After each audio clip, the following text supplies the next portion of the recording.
Welcome back, Astro listeners, to Star Lady Soul Reader. This, of course, is Media Monk, and as always, I'm joined by the shining star of our zodiac. It's Star Lady. Hi, Star Lady. Hello, Media Monk. And we all remember Star Lady is indeed Kim Marie, the managing director for the Evolutionary Astrology Network. EAN, as we now call it, still provides the finest EA course to certified new astrologers, and we also attract a lot more people just looking for that next level of soul growth in their lives.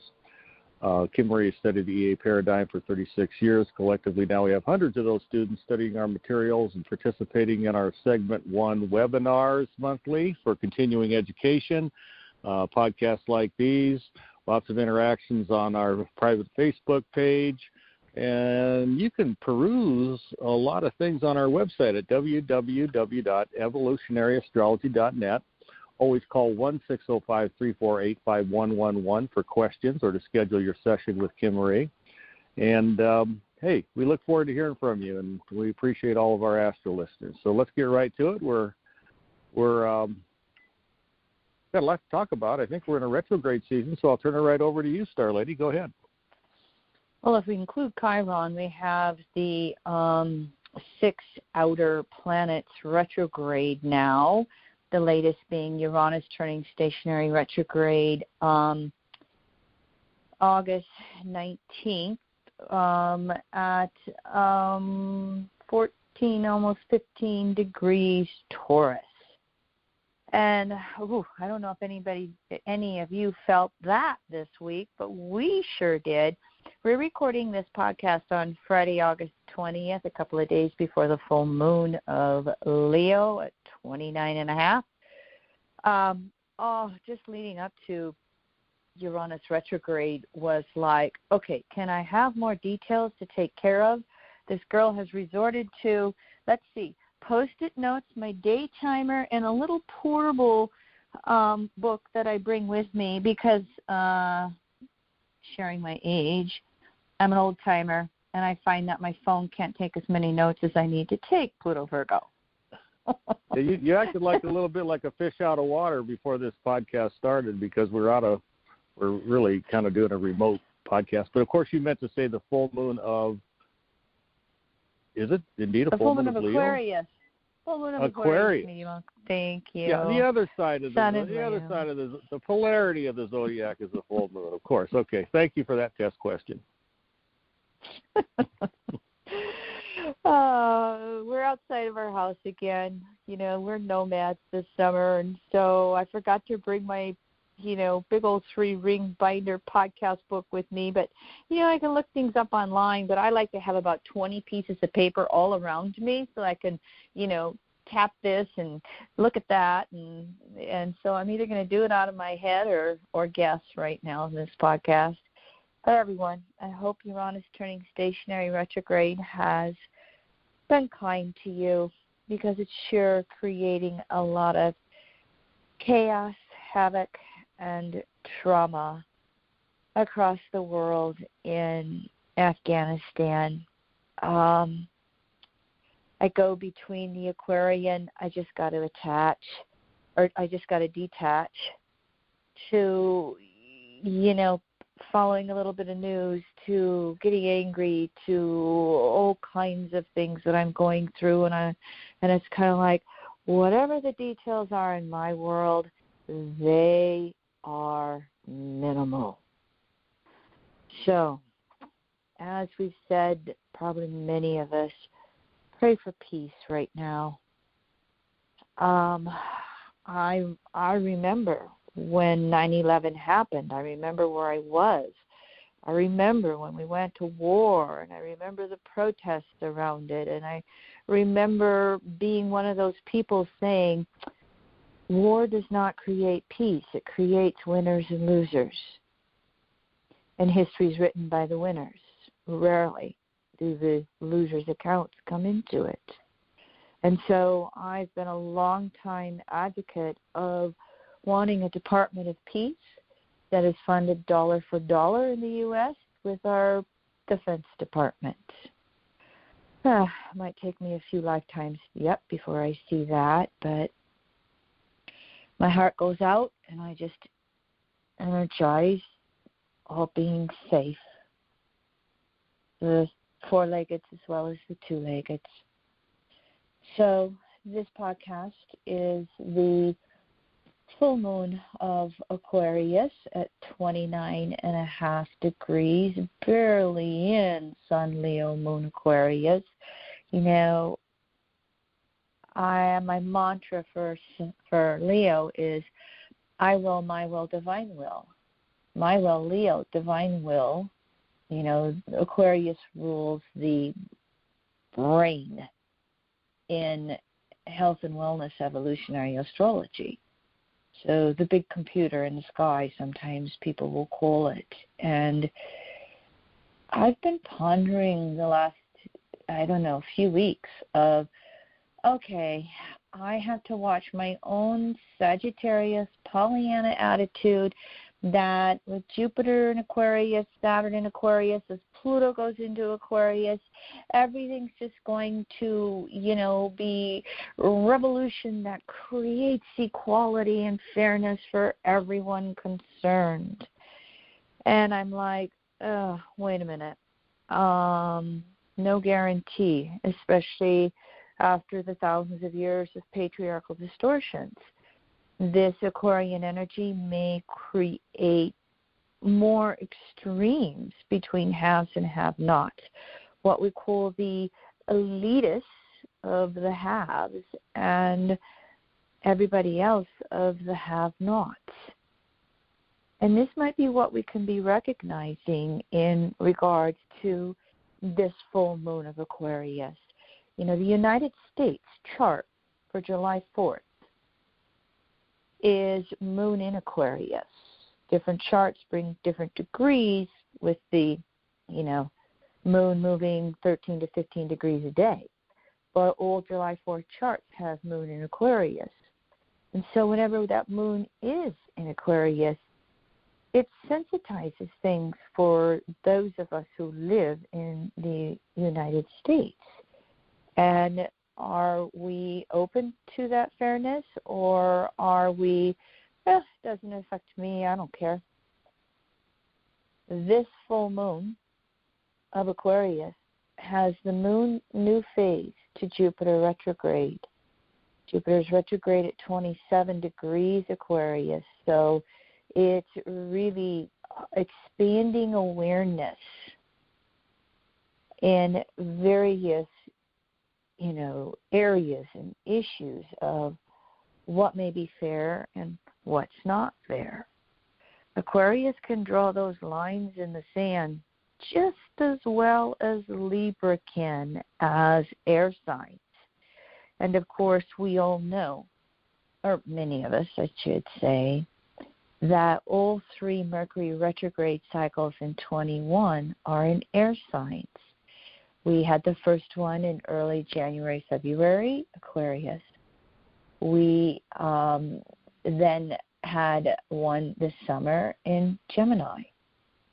And now we're going to have another Mercury retrograde, September 27th through October 18th, 26 to 10 degrees Libra. Mercury is in air signs, 6.5 months of 21. And so we can almost really feel like the whole year's a Mercury retrograde, I've said before. Combine it right now with Uranus ruling an air sign, Aquarius, turning stationary retrograde again yesterday from this podcast, August 18th, 15 degrees Taurus. And it the information, the chaos, the activities, just how well can you take a deep breath on this full moon and find your inner peace regardless of everything that's going on. We have Mercury just off of its first conjunction to Mars in Virgo. This Mercury retrograde cycle is going to make 3 conjunctions to Mars, Virgo, Libra, Scorpio, over the next 3-4 months, or 3 months really time-wise. And so they're both just getting ready to oppose Neptune retrograde in Pisces. Mercury opposes Neptune August 24th, 22 degrees, Virgo, Pisces. Mars opposes Neptune September 2nd, 22 degrees, Virgo, Pisces. They add to this mercurial picture of busybodiness, and we don't have Sun in Virgo yet for a couple more days. It goes into Virgo right after the new moon or full moon. But we've got, in addition to all this air energy going on, by the way, not only Jupiter retrograde in Aquarius, Saturn retrograde in Aquarius, squares to Uranus. In addition to that air energy, we have the Mercury Mars opposing Neptune. Busybodiness versus I want to check out. Can we look at that larger picture, find our inner peace, and then know how to let the details unfold and kind of naturally prioritize themselves? Some of us might have a little crisis or two going on, Virgo. Others are going, okay, wait a minute, what is that big picture, and how do I fulfill and put those puzzle pieces together then? Back and forth, back and forth. Another way of saying this, left brain, right brain, left brain, right brain. And in our Western left brain world, we don't always take the time to breathe, to get a walk in nature, to meditate, to center ourselves, to then be able to move through the busybodiness of all of the details. This is the energy that's leading us up to and through this full moon.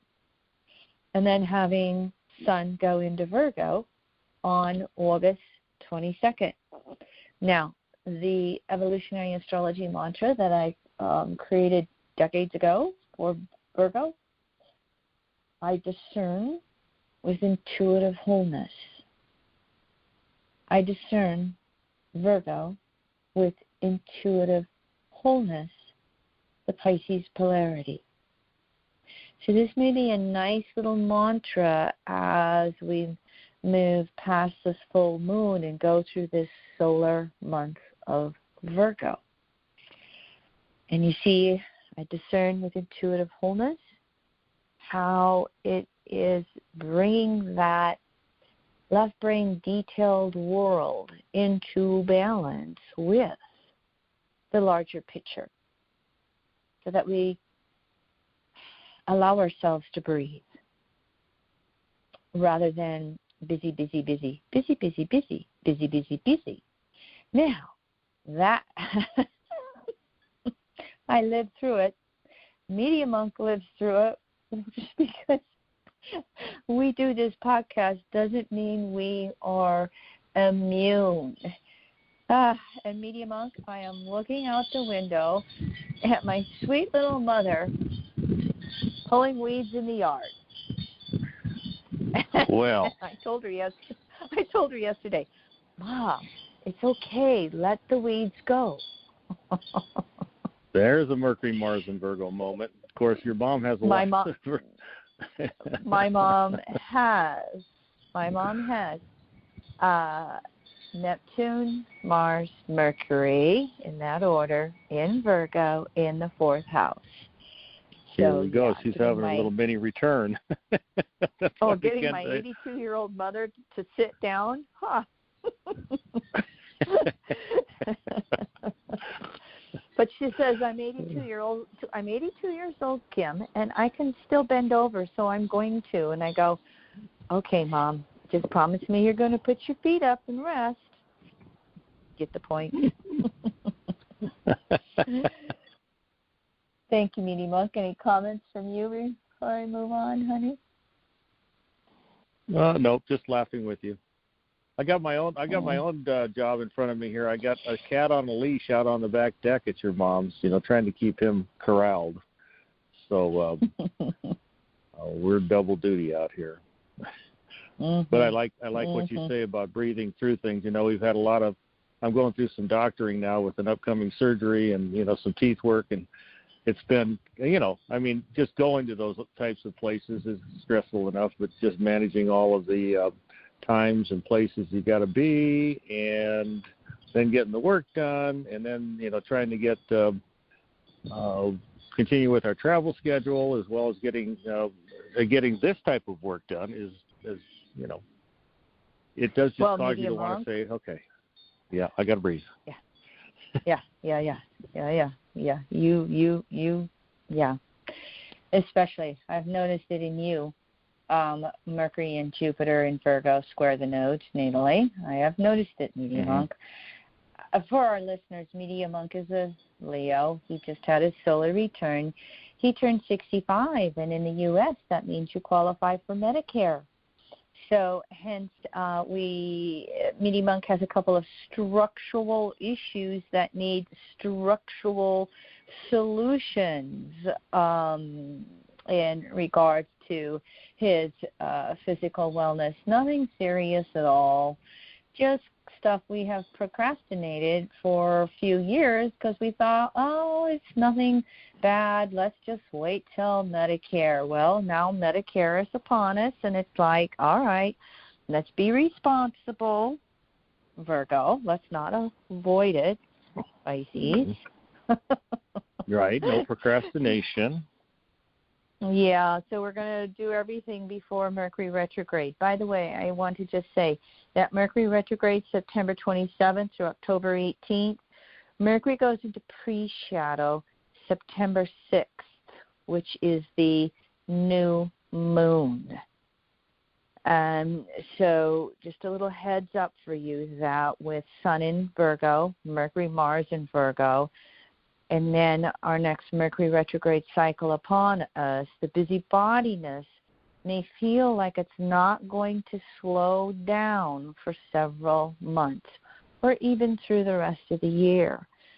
So one more time, very important to balance the big picture with what is important on your list.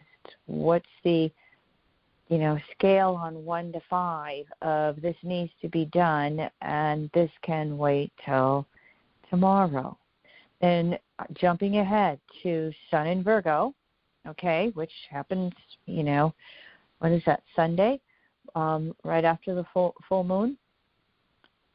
When we feel the overwhelm of Virgo, it really helps to break the mountain into molehills, if you're familiar with the opposite of that phrase. Take that big to-do list and break it down and just, I got 2 things done on that list. It'll shift the motion to what Jeffrey Green would say with the archetype of Virgo is you think of the caterpillar. As long as a caterpillar is putting one foot in front of the other in tandem, it moves. But when it wants to stop and look at leg number 27, everything else freezes up. So Virgo overwhelm has to learn how to put itself in motion, and I like to say in small motion. In, I'm Pluto Virgo. I, all my life, have found that if I make a paper list, I get satisfaction when I can cross something off the list. And I have found, being out of my house most of the summer with our rentals, I've discovered making my lists again, and I actually get a little enjoyment and satisfaction out of just taking my pen and crossing off. and bless Media Monk, he relies on me to keep track of the list for both of us, don't you? Thank you. I do appreciate that. As we have Sun then move through Virgo over this next solar month. We're going to have Sun square the nodes of the Moon August 29th. They're about at Sun, 6 degrees Virgo, South node, 6 degrees Sag, North node, 6 degrees Gemini. So Sun square the nodes. Again, we can distort this. Oh, there's so many archetypes that could go on here, but we can distort the Virgo busybodiness for rationalizing, everything we've got to get done on the to-do list. We can take that Sun in Virgo and get into major argumentativeness with people in our life. That South node in Sag, I'm right, you're wrong.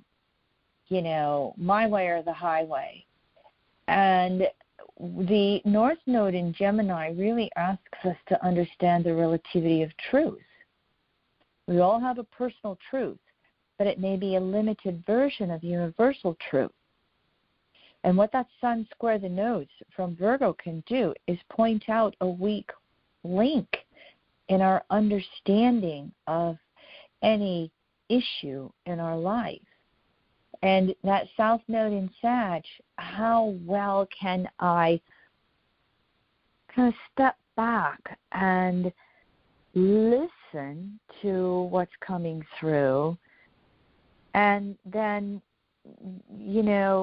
take it in and allow my intuition to process it on, subconscious, unconscious levels, and then allow answers to pop up into consciousness, Gemini, of their own volition, of what is healthy for me, what is truth for me. We've got a lot of polarity going on in the United States, in the world, and I don't necessarily see it easing off for a while. Here in the United States, we got Pluto in Capricorn, both soulmate, natal Pluto in Capricorn. They'll have their 3 conjunctions next year.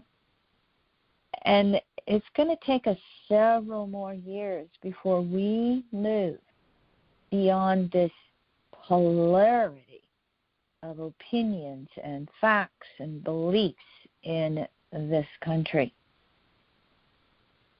Oh, I know, probably not what you wanted to hear. Why can't we be through it in 2 weeks, Star Lady? Nah, this is the first soul return in the history of the United States. And there's a big identity crisis going on here.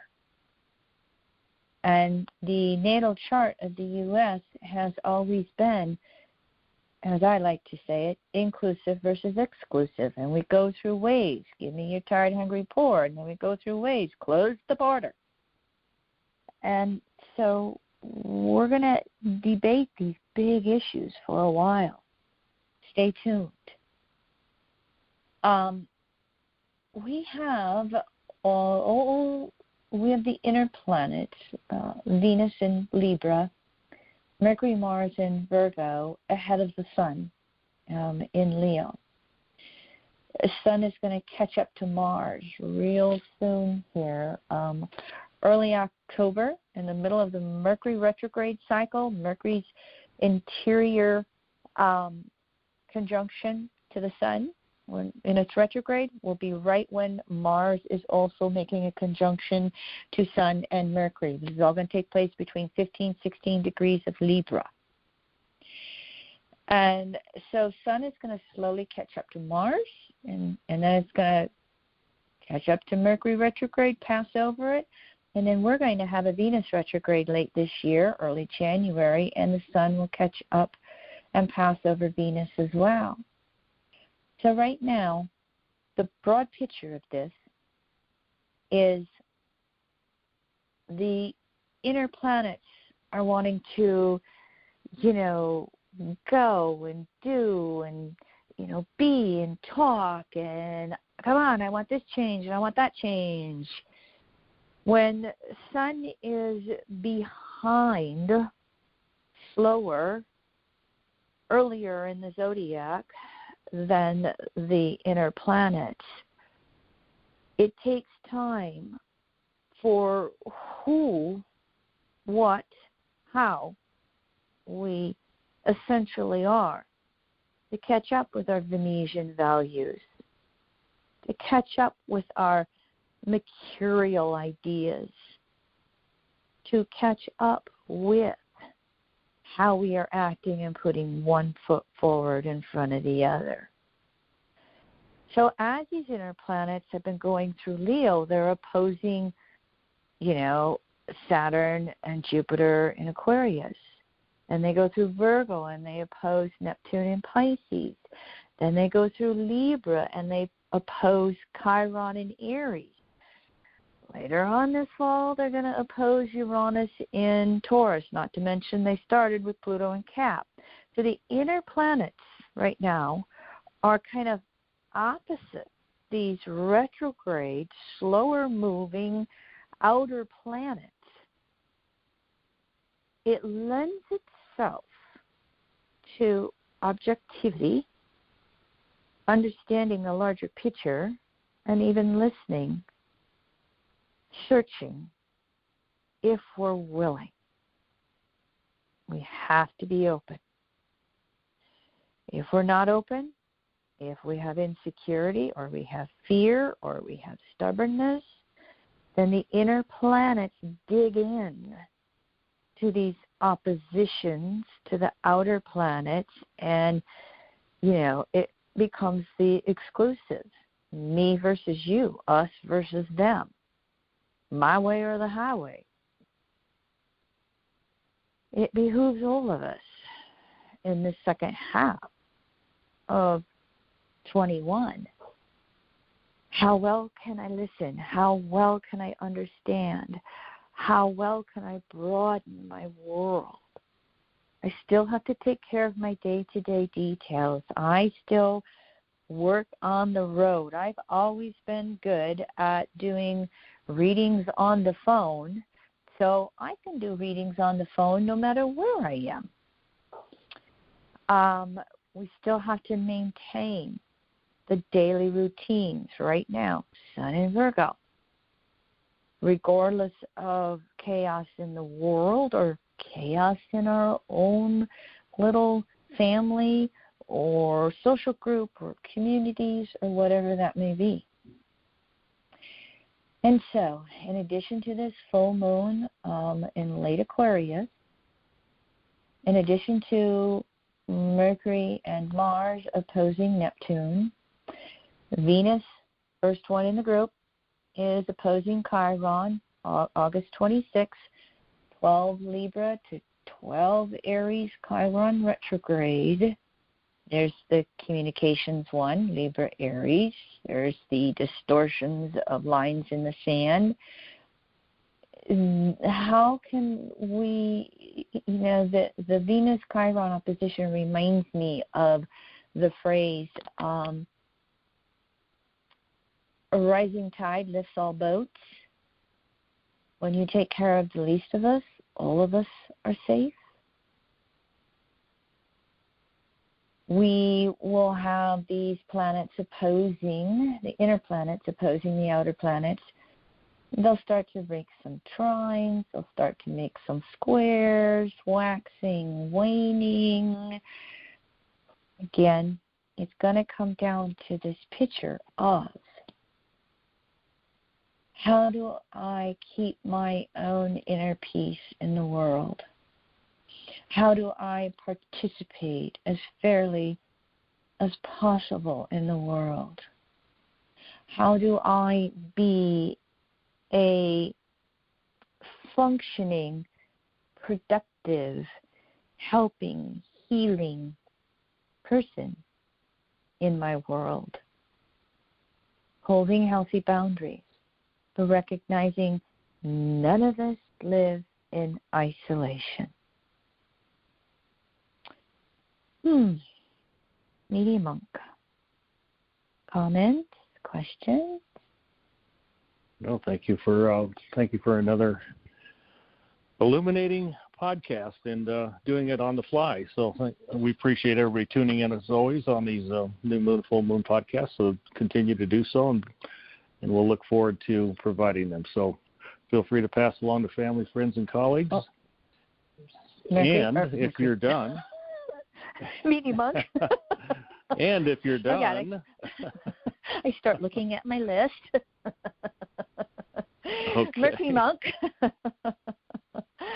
Let me just mention Mercury going. Two things I want to mention.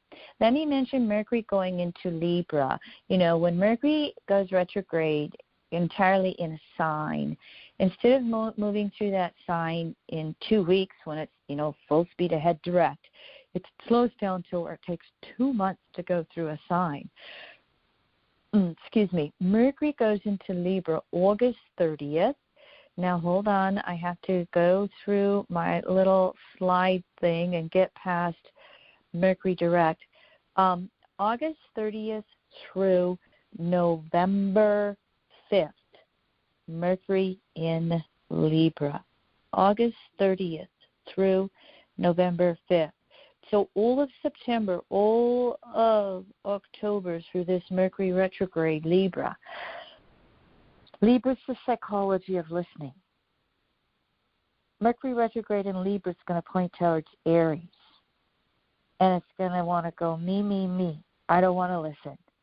It distorted will want to draw those lines in the sand, it just accentuating Republicans and Democrats, liberals and conservatives here in the United States. And then we'll have it personally in our world. And so Mercury in Libra, I'm going to jump ahead and I might paraphrase it. The mantra for Libra is, I balance a diversity of relationships with my own initiative. Let me just tweak that a little. I balance a diversity of opinions and ideas and facts with my own understandings.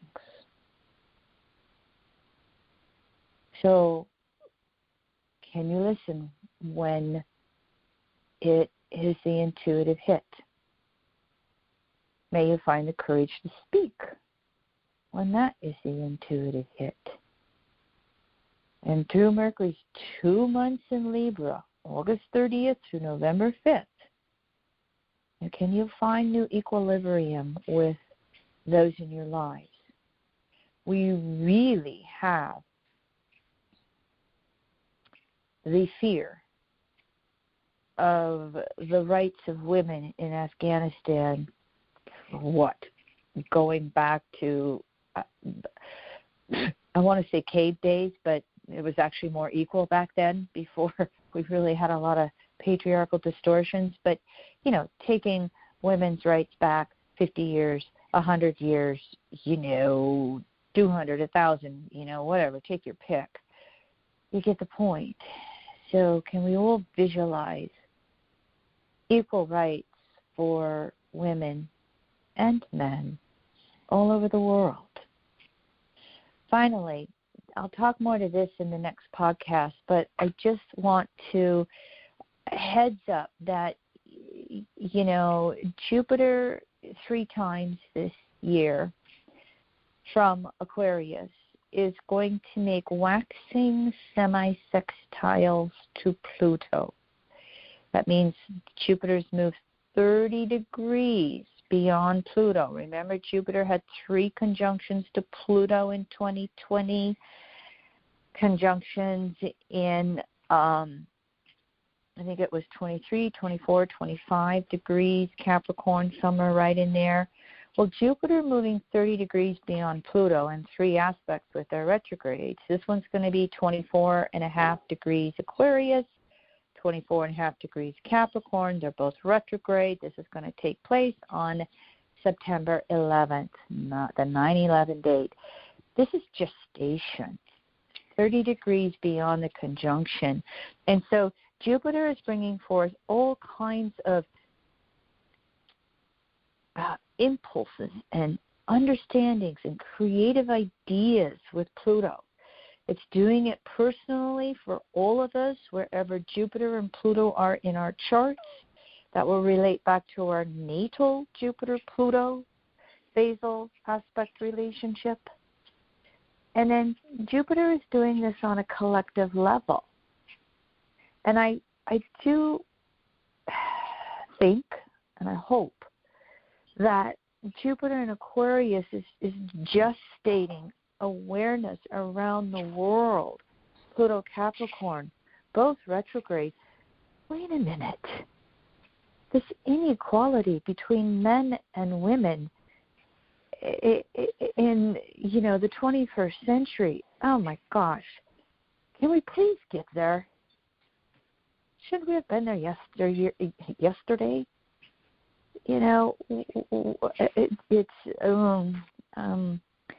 Maybe at this point I should just take a deep breath.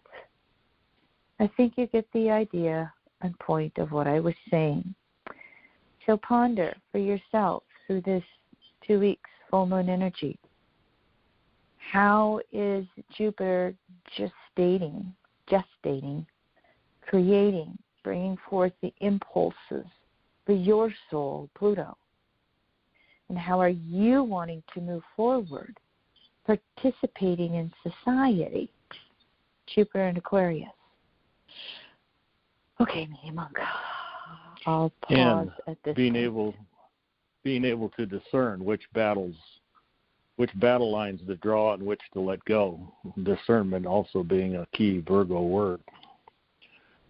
Mm-hmm. All right. So thank you for the research, Star Lady. I appreciate it. Mm-hmm. Pretty long-winded for a kind of a short week, but lots of great information as always. And thank you, Astro listeners, for 2 weeks for being on the call today. Until next week. Until next new moon. New moon. Move with lots of joy and more passion on this never-ending journey to the core of your soul. Thanks for tuning in, everyone.